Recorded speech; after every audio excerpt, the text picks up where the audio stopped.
तो दोस्तों इस वीडियो में हम लोग बनाने वाले हैं कुछ ऐसी क्लॉक जो कि एनालॉग फॉर्मेट में भी है और डिजिटल फॉर्मेट में भी है।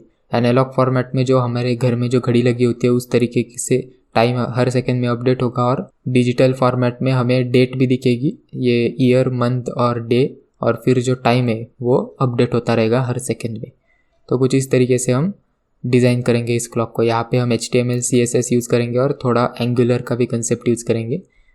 तो अभी कोड करना शुरू करते हैं। तो यहाँ पे मैंने एक ट्यूटोरियल्स नाम से प्रोजेक्ट बनाया था, वो पिछली वीडियो में भी आपने देखा होगा। या डायनामिक कंपोनेंट्स का मॉड्यूल बनाया है। इस प्रोजेक्ट के लिए मैंने ये क्लॉक नाम का मॉड्यूल बनाया है। तो बार बार एक प्रोजेक्ट क्रिएट करने से मैं एक मॉड्यूल क्रिएट कर रहा हूँ, हर एक वीडियो में नया मॉड्यूल में डालता हूँ। आपको ये सब करने की ज़रूरत नहीं है, आप सीधा क्लॉक का प्रोजेक्ट बना सकते हो क्लॉक नाम का, और उसमें कंपोनेंट बनाएंगे अभी हम, वो बनाओ। तो मैंने बस इस डेमो के लिए ये मॉड्यूल वगैरह बनाया है। तो अब क्लॉक नाम के फोल्डर में मैं एक क्लॉक नाम का कंपोनेंट बना रहा हूँ, और ये बन गया कंपोनेंट। तो यहाँ पे हम जो भी कोड करने का है वो यहाँ पे कर देंगे। अब इसको मैं रन करके आउटपुट दिखाता हूँ। तो यहाँ पे आप देख सकते हैं क्लॉक वर्क्स, ये आउटपुट आ रहा है। तो यहाँ पे मैं ये फॉन्ट ऐड कर देता हूँ, पॉपिंस नाम का फॉन्ट, ये गूगल फॉन्ट से इधर ऐड कर देता हूँ। और ये जो हमारा क्लॉक कंपोनेंट है उसमें होस्ट एलिमेंट यानी कि क्लॉक कंपोनेंट पूरा इसको अप्लाई हो जाएगा, उसको मैंने फॉन्ट फैमिली को पॉपिंस कर दिया। अब सेव करूँगा और अब आउटपुट देखूंगा तो ये फॉन्ट चेंज हो गया है। तो अब हम कोड लिखना चालू करेंगे। तो ये मैंने ब्लैक बॉर्डर नाम से एक क्लास बनाया है जो कि हम यहाँ पे बार बार अप्लाई कर सकते हैं, बस बॉर्डर आ जाएगी। तो यहाँ पे मैंने क्लॉक रैपर बोल के एक रैपर डिवीजन बनाया है। इसे सेव कर दूंगा तो ये अभी कुछ आएगा नहीं क्योंकि इसमें कुछ है नहीं। अब रैपर के अंडर मैंने 2 डिवीजन बनाए, ये एनालॉग क्लॉक होगा और ये डिजिटल क्लॉक, तो उसके लिए 2। तो अभी मैं एनालॉग की कोडिंग करता हूँ, बाद में डिजिटल। इसके अंडर मैंने एक सोर्स नाम से एक डिवीजन बनाया। अब ये सोर्स क्या है कि ये देखिए यहाँ पे जो आपको बीच में पॉइंट दिख रहा है वाइट कलर का, वो सोर्स है। तो सबसे पहले तो CSS में मैंने सारे एलिमेंट की मार्जिन 0 कर दी, पैडिंग और बॉक्स साइजिंग बॉर्डर बॉक्स कर दिया। और उसके बाद मैंने क्लॉक रैपर को विड्थ 500 और हाइट 500 पिक्सल दे दी। उसके बाद मैंने मार्जिन 5 rem दे दी ऊपर और नीचे, और साइड में ऑटो, तो ये बीच में आ जाएगा। और उसके बाद मैंने 4 प्रॉपर्टीज़ ऐड कर दिया है, डिस्प्ले फ्लेक्स कर दिया, और उसके अंडर जो कंटेंट है वो हमें वर्टिकली अलाइन करने का, इसीलिए फ्लेक्स डायरेक्शन कॉलम, और फिर justify content align item centre.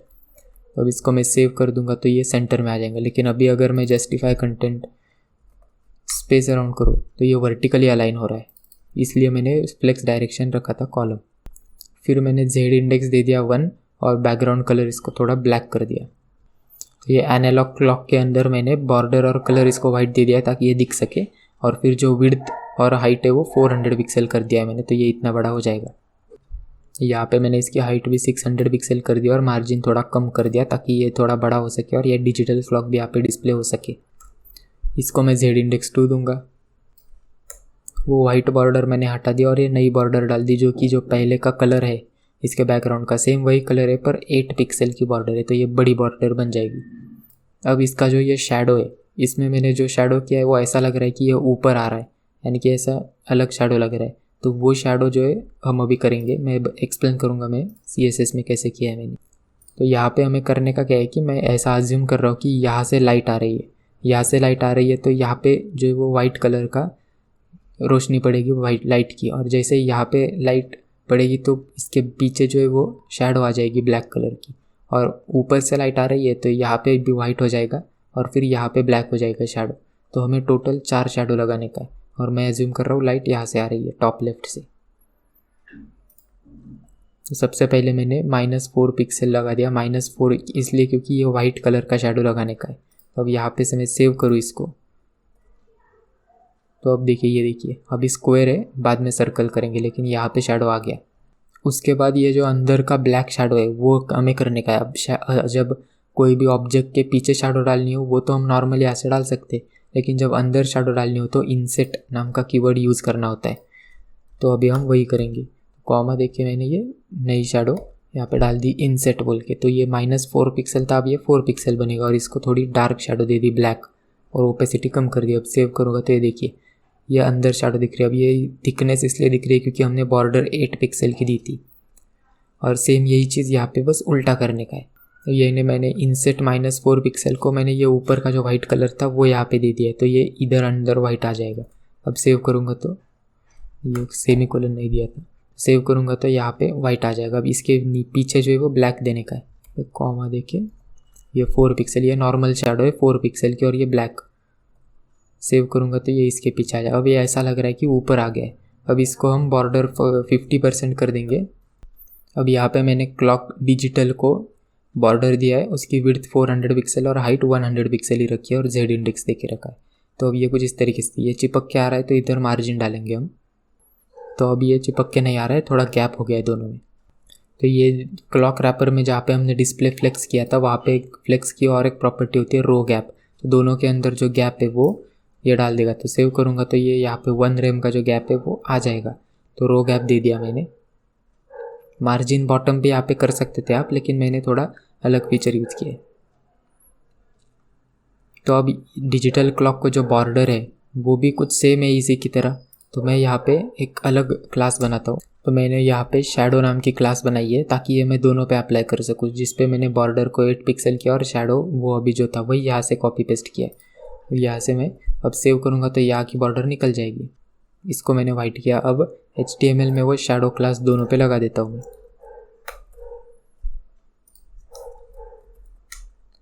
अब सेव करूँगा तो ये देखिए दोनों पे वो सेम चीज़ आ गई। ये डिजिटल क्लॉक का जो विड्थ है मैंने 450 पिक्सल थोड़ा बढ़ा दिया है यहाँ पे। तो अब ये दोनों का पोजीशनिंग तो हो गया है सब। अब इसके अंदर जो हमारे नंबर्स थे 12, 1, 2, 3 ये हम ऐड करेंगे। तो कुछ ऐसे मैंने 1 नंबर ऐड कर दिया है जिस पे मैंने डिजिट नाम का एक क्लास लगाया है जो कि हम सारे नंबर्स पे लगाएंगे और ये डिजिट 1 सिर्फ 1 पे होगा। और इसके अंदर ये बोल्ड टैग है जिसके अंदर मैंने 1 लिख के रखा है। ऐसे ही मैं सारे क्लास बनाता हूँ। तो ये देख सकते हैं आप 1, 2, 3 से लेकर 12 तक। तो यहाँ पे मैंने बना दिया है। लेकिन एंगुलर यूज़ कर रहे हैं तो हम ng4 का भी यूज़ कर सकते हैं। तो इसको मैं टाइप स्क्रिप्ट में लिखता हूँ और वो हम यहाँ पे डिस्प्ले करेंगे। तो टाइप स्क्रिप्ट में आप देख सकते हैं मैंने डिजिट्स नाम का एक एरे बनाया नंबर का जिसमें 1 से लेकर 12 तक सारे नंबर लिख दिया। अब यही हम यहाँ पे डिस्प्ले करेंगे। तो यहाँ पे आप देख सकते हैं मैंने स्पैन एलिमेंट ऐड किया है जिस पे ng4 लगाया लेट डिजिट ऑफ डिजिट्स और क्लास उस पर डिजिट सब पे और डिजिट डैश डिजिट मतलब ये स्पेसिफिक क्लास। और इसके अंदर बोल्ड टैग है और उसके अंदर ये डिजिट लिख के रखा है। अब सेव करूँगा तो वापस आ जाएगा और हम इसको हटा देंगे। अब ये जो 1, 2, 3 है इसको हमें यहाँ पे गोल डिस्प्ले करने का है तो हमें रोटेट यूज़ करना पड़ेगा।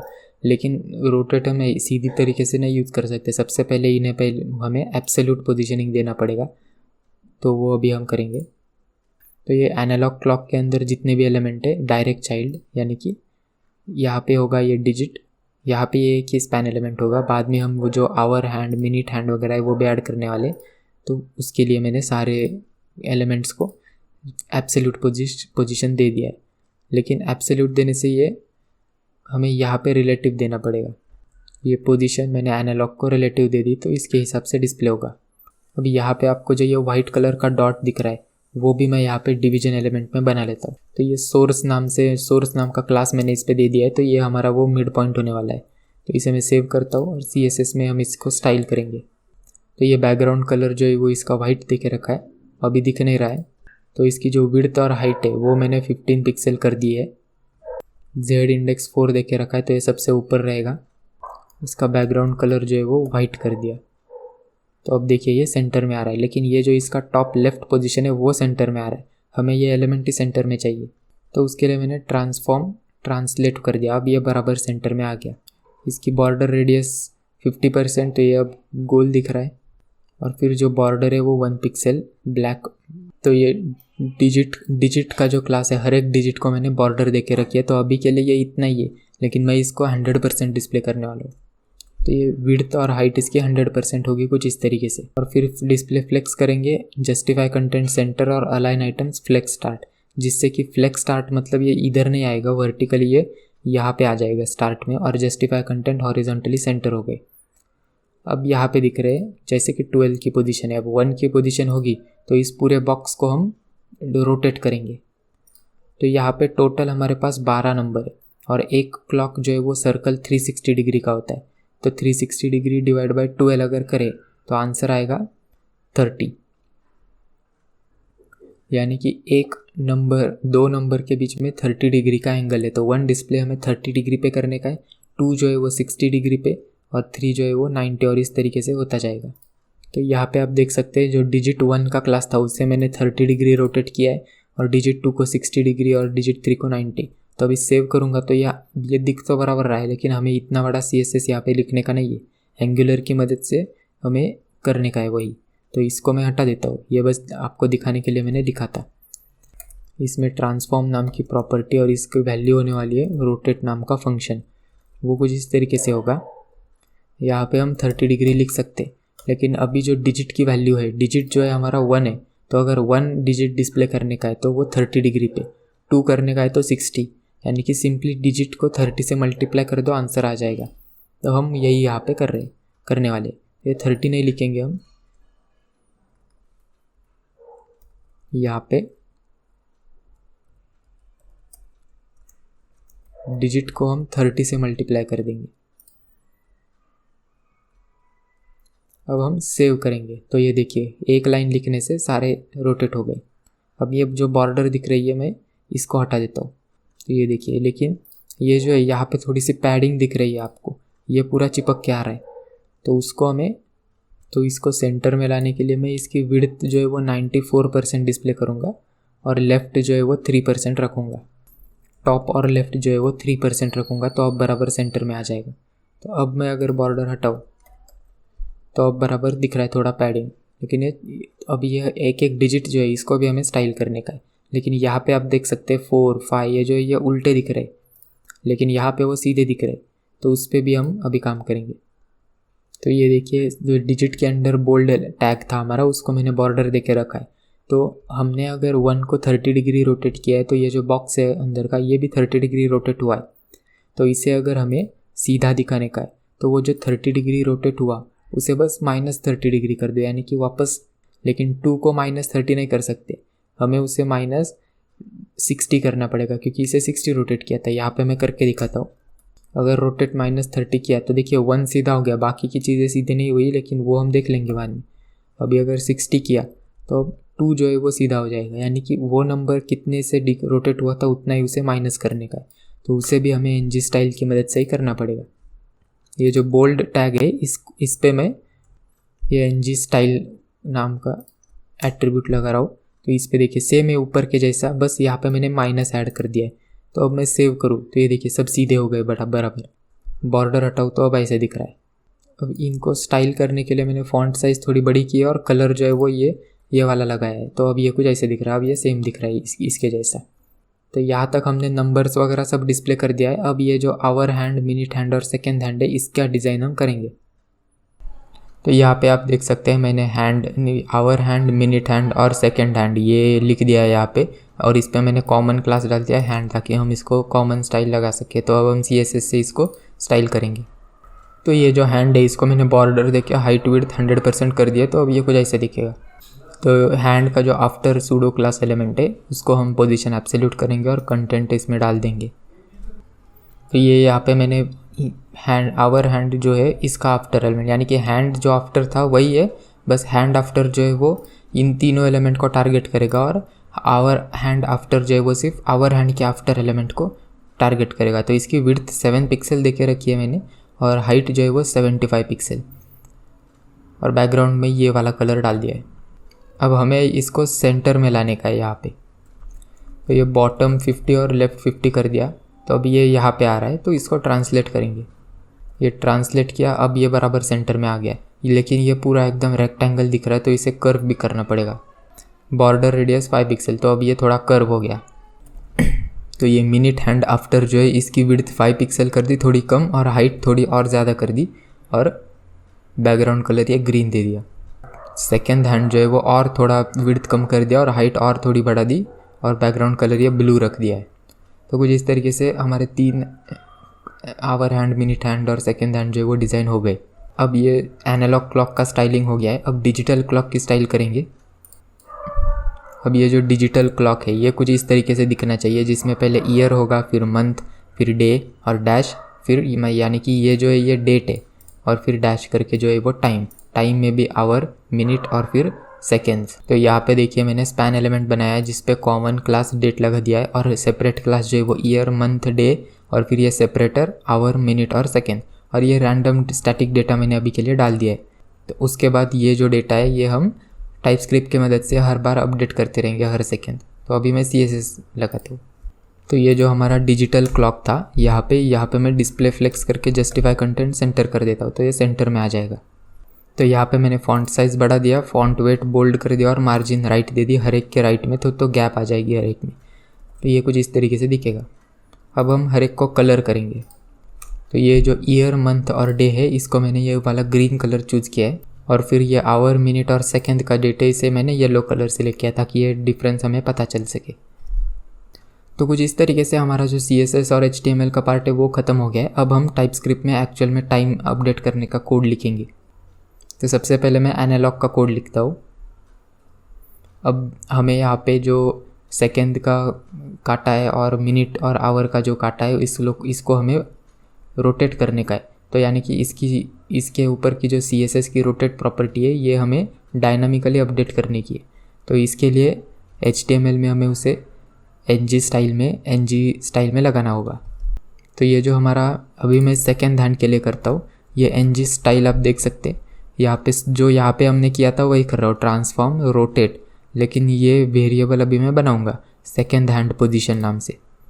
तो ये वेरिएबल जो है वो मैं अभी बनाऊंगा। ये जो है एक्चुअल में इंटीजर होने वाला है, जो कि 0 हुआ तो 0 डिग्री रोटेट करो, 10 हुआ तो 10 डिग्री रोटेट करो। तो हम टाइपस्क्रिप्ट में से इसकी वैल्यू अपडेट करते जाएंगे और ये फ्रंट एंड में अपडेट होता जाएगा। तो इस नाम का वेरिएबल मैं बना लेता हूँ टाइपस्क्रिप्ट में।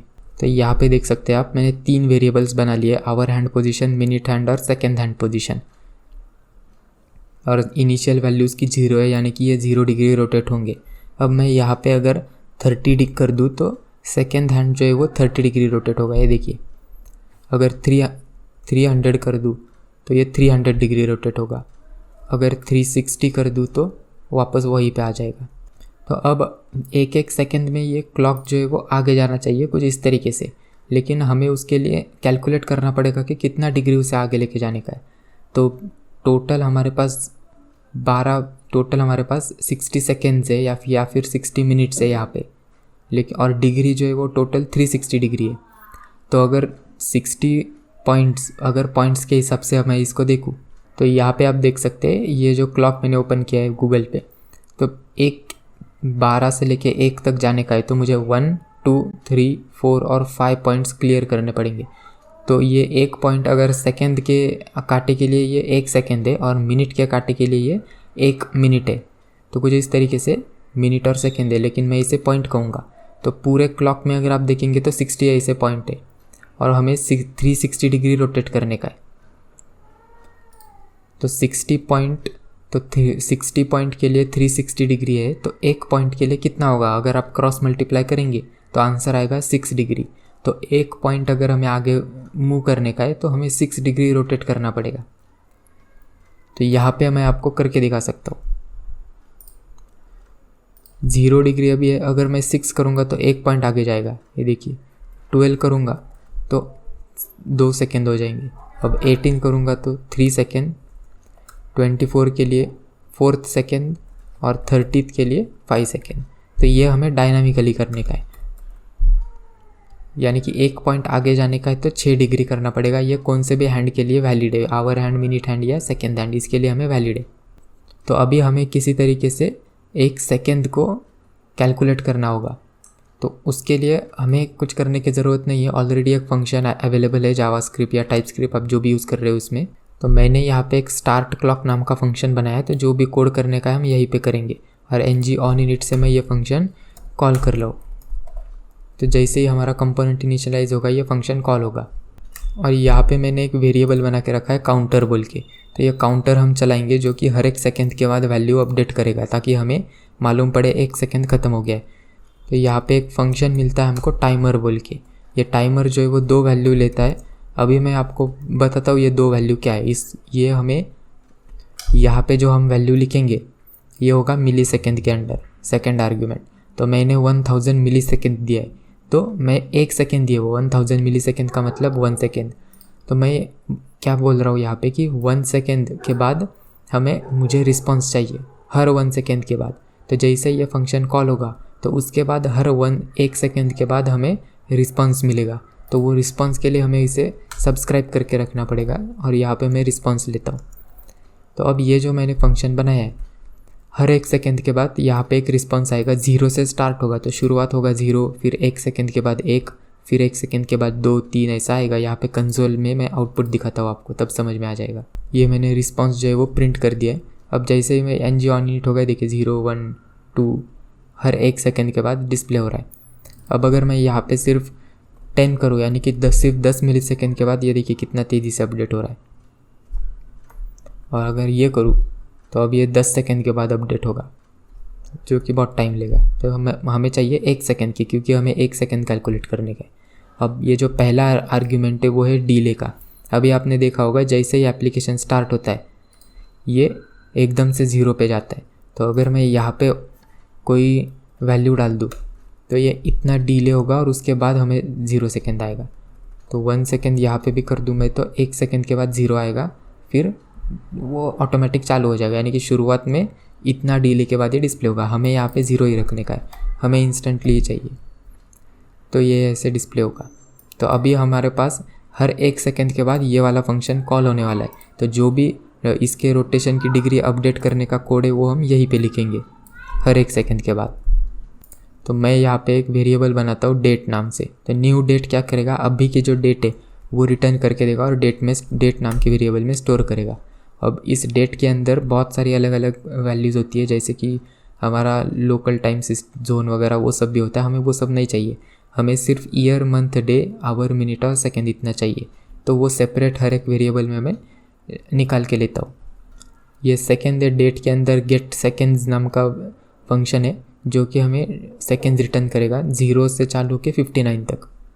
तो ये जो सेकेंड की वैल्यू है वो 0 से लेके 59 तक होगी। मिनट की भी वैल्यू 0 से 59 तक होगी। आवर की जो वैल्यू है वो 0 से लेके 23 तक होगी, क्योंकि 24 आवर्स होते हैं। जो डे है वो 1 से लेके 31 तक होने वाला है। और मंथ जो है वो 0 से लेके 11 तक आएगा। ये इंपॉर्टेंट है, यानी कि जनवरी 0 होगा और दिसंबर 11 होगा। तो जो भी हमें डे मंथ आएगा उसमें हमें +1 करना पड़ेगा, ताकि हमें मंथ की वैल्यू एग्जैक्ट मिल सके। और ईयर जो है वो 4 डिजिट में होने वाला है। तो ये मैंने बस बता दिया कि ये फंक्शन कैसे रिटर्न करता है। अब मैं वेरिएबल्स बनाता हूँ सबके। तो ये यहाँ पे मैंने मिनट, आवर, डे, मंथ वगैरह बना दिया है। तो मंथ के लिए आप देखिए मैंने +1 ऐड कर लिया। तो अगर 0 रिटर्न करेगा तो उसमें +1 ऐड होगा और जनवरी के लिए 1 ही आ जाएगा टोटल। तो अभी हमारे पास हर 1 सेकेंड में नई सेकेंड, मिनट की वैल्यू आ जाएगी, क्योंकि ये फंक्शन हर सेकेंड में कॉल होगा। और हम हर सेकेंड में नए डेट का ऑब्जेक्ट बनाएंगे और उसमें से वैल्यूज़ निकालेंगे। अब हमें क्या करने का है कि हर 1 सेकेंड में ये सेकेंड का जो काटा है इसकी रोटेशन डिग्री जो है उसे अपडेट करने का है। तो मैंने आपको बोला था कि 1 सेकेंड अगर हम 1 पॉइंट मुझे आगे जाने का है तो 6 डिग्री रोटेट करना पड़ेगा। तो अभी मान के चलिए 10 सेकेंड चालू है, तो 10 × 6 60, यानी कि टोटल 60 डिग्री, यानी कि जितना भी अभी सेकेंड की वैल्यू है उसको × 6 करना पड़ेगा और वो रोटेशन की वैल्यू हो जाएगी मेरी। तो सेकेंड हैंड की जो पोजीशन है वो सेकेंड × 6 होने वाला है। तो ये सेकेंड जो भी अभी आया 0 से लेके 59 तक आएगा। तो अगर 59 आया सबसे कम वैल्यू वो 0 है, तो 0 × 6 0 ही होगा। तो 59 को अगर 6 से मल्टीप्लाई करोगे तो 354 आता है। और 59 के बाद वापस 0, यानी कि 360 पे कभी जाएगा ही नहीं, ये 0 से लेके 354 डिग्री तक ही जाएगा। तो अभी मैं इसको अगर सेव करूँ तो ये देखिए ऑटोमेटिक जो सेकेंड अभी चालू है वो अपडेट होना चालू हो गया, क्योंकि ये फंक्शन हर सेकेंड कॉल हो रहा है। अब सेम चीज़ जो है वो हम मिनट के साथ करेंगे। ये मिनट हैंड पोजीशन को मिनट × 6, अब ये हो नहीं रहा क्योंकि हमने मिनट हैंड यहाँ पे इंसर्ट किया ही नहीं है, तो वो मैं कर देता हूँ। ये मिनट हैंड को भी मैंने NG स्टाइल लगा दिया है, सेम NG स्टाइल है और कुछ है नहीं, ट्रांसफॉर्म, बस सेकेंड हैंड की जगह पे मिनट हैंड डाल दिया और डिग्री। और ये हो गया हमारा आवर हैंड पोजीशन। तो जैसे ही सेव करूँगा ये मिनट देखिए आ गया, आवर हैंड का अभी तक आया नहीं है। लेकिन यहाँ पे टाइम भी आप देख सकते हैं 10:16 हो गए और ये यहाँ पे 16 ही दिखा रहा है। अभी आवर हैंड अपडेट करेंगे। तो आवर हैंड को मैंने आवर × 6 कर दिया है। तो ये देखिए अब यहाँ पे आप देख सकते हैं ये 4 पे गया है वो। अब ऐसा क्यों हो रहा है, क्योंकि आवर जो है वो 0 से लेके 24 की वैल्यू रिटर्न करता है। अभी बज गए 10 बज रहे रात के, यानी कि 24 आवर फॉर्मेट में अगर हम देखें तो 10 को 22 कहा जाता है। तो ये एक्चुअल में 21 रिटर्न कर रहा है, क्योंकि 0 बेस्ड है इसलिए 22 को 21 रिटर्न करेगा।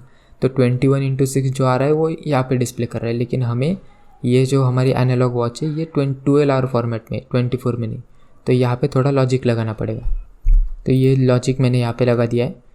तो सबसे पहले ब्रैकेट में जो लिखा है वो एक्सप्लेन करता हूँ। अगर आवर की वैल्यू 11 के ऊपर हो, यानी कि 0 बेस्ड है, तो मुझे चेक करने का क्या था कि अगर 12 के ऊपर अगर वैल्यू हुई तो -12 कर देने का उसमें से।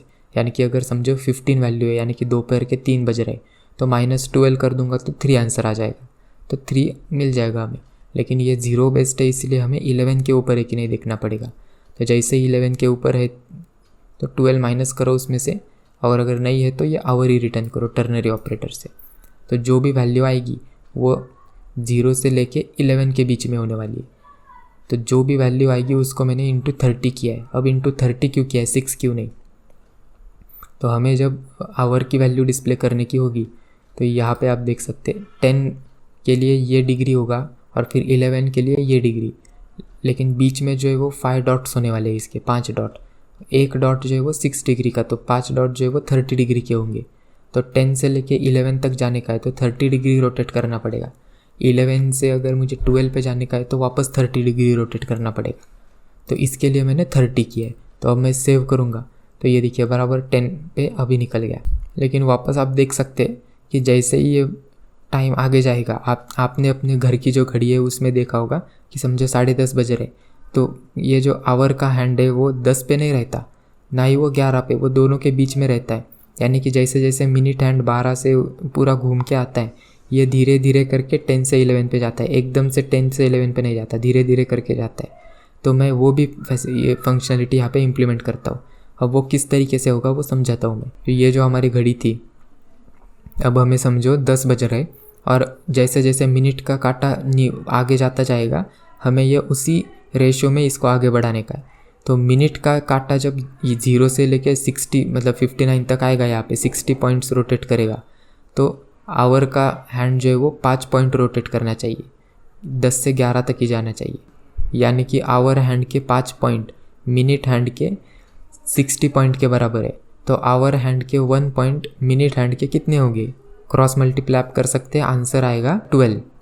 यानी कि जब मिनट हैंड 12 मिनट आगे जाएगा तो आवर हैंड का 1 पॉइंट आगे बढ़ना चाहिए। जब ये 24 मिनट हो जाएंगे तो ये सेकंड पॉइंट पे जाएगा। जब ये 36 मिनट हो जाएंगे तो ये तीसरे पॉइंट पे जाएगा। जब मिनट हैंड 48 मिनट पे जाएगा तो ये चौथे पॉइंट पे जाएगा। और जब मिनट हैंड 60th पॉइंट पे आएगा, यानी कि वापस 12 पे, तो ये 5वें पॉइंट पे, यानी कि ये पूरा घूमा हुआ होगा। यानी कि हर 12 मिनट में हमें आवर हैंड 6 डिग्री से रोटेट करना है, क्योंकि 1 पॉइंट आगे जाने का मतलब 6 डिग्री रोटेट। तो ये बोलने में कॉम्प्लिकेटेड लग रहा होगा, लेकिन कैलकुलेशन में बहुत ईजी है। ये जो 30 डिग्री ऑलरेडी हमने किया है, बस इसमें हमें और थोड़ा सा ऐड करने का है मिनट हैंड के हिसाब से। तो अभी समझो मिनट हैंड जो है वो 21, तो अगर ये 21 को मैं 12 से डिवाइड करूँ तो आंसर 1 पॉइंट कुछ तो आएगा। तो पॉइंट से हमें मतलब नहीं है, हमें सिर्फ वो 1 चाहिए। तो 1 पॉइंट हमें आगे जाने का है, तो 1 पॉइंट आगे जाने का मतलब 6 डिग्री। तो अभी समझो कि मिनट हैंड की वैल्यू 30 होगी, यहाँ पे होता है मिनट हैंड। तो 30 डिवाइड बाय 12 करे तो 2.5 आता है। तो हमें पॉइंट से मतलब नहीं है, हमें सिर्फ 2 चाहिए। तो 2 जो आया वो उतने पॉइंट आगे जाने का है, तो इंटू 6 कर दो, उतने डिग्री आगे बढ़ जाएगा। तो इसमें प्लस करके मैं ये मैथ डॉट फ्लोर फंक्शन, तो मैं क्या कर रहा हूँ, मिनट को डिवाइड बाय 12 कर रहा हूँ, आंसर पॉइंट में आएगा। तो ये फ्लोर फंक्शन जो है वो पॉइंट को हटा देगा और सिर्फ इंटीजर वैल्यू रखेगा, और उसको इंटू 6 कर दूंगा। अब जैसे मैं सेव करूँगा यहाँ पे, अभी मैं वापस करके दिखाता हूँ। अब जैसे ही मैं यहाँ पे सेव करूँगा, ये देखिए 10 का कांटा आगे बढ़ गया, यानी कि अभी 20, यानी कि अभी जो भी मिनट चालू है उसके हिसाब से डिस्प्ले हो गया। तो अब मैं मिनट को यहाँ पे समझो 55 कर देता हूँ। तो ये कांटा देखिए ये 11 पे आ गया, लेकिन ये बराबर यहाँ पे आ गया, 10 पे नहीं है, ये थोड़ा 11 के बाजू में ही है। और अगर मैंने इसको 0 कर दिया तो बराबर ये 10 पे आ रहा है। और अगर 30 कर दिया तो ये 10 और 11 के बराबर बीच में आ रहा है, यहाँ से आप देख सकते। तो ये मिनट के पोजीशन के हिसाब से खुद को बदल रहा है 10 और 11 के बीच में। तो अभी सिर्फ 22 या 23 कुछ तो हो रहे, इसके लिए ये थोड़ा आगे जा गया है, दिख नहीं रहा पर वो आगे गया है। तो ये हमारा पोजीशन था। तो यही इतना ही था पोजीशन में, ये ऑटोमेटिक अपडेट होता रहेगा। अब मुझे ये अपडेट करने का है, तो अब मुझे डिजिटल क्लॉक अपडेट करने का है। तो उसके लिए मैं और एक वेरिएबल यहाँ पे बनाने वाला हूँ, डेट टाइम बोल के। इसके अंडर ये ऑब्जेक्ट होगा, इसके अंडर एक एक प्रॉपर्टी होगी, year, month, day, hour, minute और सेकेंड। ये टाइप्स के ये फ्रंट एंड ये HTML में हम बाइंड कर देंगे। यहाँ पे जो स्टैटिक ऐड किया था उसकी जगह पे वो, और ये फंक्शन में से उसकी वैल्यू अपडेट करते जाएंगे। तो यहाँ पे आप देखिए मैंने ये वैल्यूज़ यहाँ पे बाइंड कर दिया है। तो सेव करूँगा तो अभी कुछ आएगा नहीं, तो अभी सेव करूँगा तो सिर्फ डैश दिखेगी। तो अभी धीरे धीरे हम इसकी वैल्यू अपडेट करते जाएंगे। तो डे की वैल्यू तो यहाँ पे लिया ही था हमने, ईयर डे वगैरह। तो ये डेट टाइम की जो ईयर की वैल्यू है वो, ये जो ईयर हमने लिया था इसको स्ट्रिंग में कन्वर्ट कर देंगे और ये ईयर यहाँ पे आ जाएगा। और जो मंथ है, मंथ को मैं स्ट्रिंग में कन्वर्ट कर रहा हूँ और डिस्प्ले कर रहा हूँ, यहाँ पे देख सकते हैं आप। लेकिन ये जो मंथ है ये 1 डिजिट में आ रहा है, यहाँ पे आप देख सकते हैं। तो ये डबल डिजिट, यानी कि अगर मंथ सिंगल डिजिट का हो तो 0 अपेंड होना चाहिए, और अगर डबल डिजिट का हो तो अपेंड करने की कोई ज़रूरत है नहीं। ये डिस्प्ले डबल डिजिट्स नाम का फंक्शन लिखा है जो एक नंबर इनपुट लेगा और स्ट्रिंग रिटर्न करेगा। अब ये मैंने एक लॉजिक लिखा है। तो हम जो वैल्यू है उसके पहले 2 ज़ीरोज़ अपेंड कर रहे हैं, क्योंकि ये वैल्यू जो है अगर एम्प्टी हुई तो 0 0 डिफ़ॉल्ट हो जाएगा। अगर ये वैल्यू में सिर्फ 1 डिजिट हुआ यानी कि 6, तो उसके पहले 0 0 यानी कि वैल्यू जो है वो एक्चुअल में 0 0 6 होगी। और अगर ये डबल डिजिट हुआ है, समझो 2 3 ऐसा 23 हुआ, तो 0 0 2 3 ऐसा डिजिट आ जाएगा। और स्लाइस जो है वो -2 यानी कि लास्ट के 2 ही डिजिट लेगा, जिससे कि एक लॉजिक बन जाएगा कि अगर सिंगल डिजिट हुआ तो ये 0 भी इनपुट आ जाएगा, और अगर ये वैल्यू डबल डिजिट हुई तो ऑटोमेटिक यही डबल डिजिट ले लिए जाएंगे। तो मंथ को स्ट्रिंग में कन्वर्ट करने से मैं डिस्प्ले डबल डिजिट में मंथ ट्रांसफ़र करूँगा और ये डबल डिजिट दे देगा मुझे। उसके बाद हम डे को सेम उसी तरीके से करेंगे तो डे भी आ जाएगा आज। और फिर हम ये आवर को भी सेम उसी तरीके से करेंगे, मिनट और सेकेंड, तो जिससे ये हर सेकेंड में वैल्यू अपडेट होगी। और अगर एक समय में मिनट अपडेट हुआ तो वो मिनट भी अपडेट कर देगा यहाँ से, क्योंकि हर एक सेकेंड भी हम नया डेट बना रहे तो उसमें मिनट ऑटोमेटिक अपडेट हो जाएगा। तो इतना ही था क्लॉक में, और कुछ नहीं था। बस ये एक फंक्शन इतना आप देख सकते हैं, यही मेन फंक्शन है और कुछ नहीं। बाकी का आप तो समझ ही सकते सब। तो हमने ये जो क्लॉक है वो ऐसे बना दी है। आपको आई होप कि आपको सब समझ में आ गया होगा। अगर नहीं समझ में आया तो आप कमेंट में कुछ भी पूछ सकते, और आगे आपको जो भी नई वीडियो चाहिए उसका भी आप सजेशन मुझे कमेंट में दे सकते। वीडियो देखने के लिए धन्यवाद। इस वीडियो में इतना ही।